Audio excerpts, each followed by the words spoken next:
ये मेरी CNC turning machine है। जब भी मैं किसी जॉब पर ड्रिल मारना होता था तो ड्रिल को बांधता था और उसे सेंटर में ड्रिल करने के लिए मैनुअली इसे नीचे सेंटर में लाता था। इसे करने में मुझे 5 मिनट का करीब टाइम लगता था। दूसरा मैनुअल करता था तो इसकी क्वालिटी में फ़र्क आ जाता था। जैसे मैं 12 का ड्रिल मार रहा हूँ तो वो 12, 12.5, 13 तक भी बना देता, क्योंकि वो सेंटर में नहीं हुआ करता था और इसमें मेरा डिफेक्ट भी हो जाता था।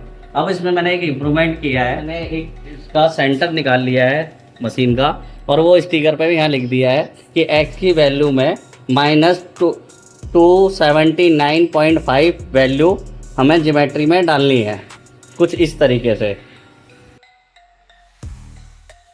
ड्रिल को स्टार्ट कर देंगे। अब जिसमें मुझे 5 मिनट का टाइम लगता था, अब वो मेरा 30 सेकंड में काम हो जाता है, और इससे मेरी सेफ्टी और जो टाइम लगता था वो सेव हुआ है और क्वालिटी बढ़ गई है। Thank you.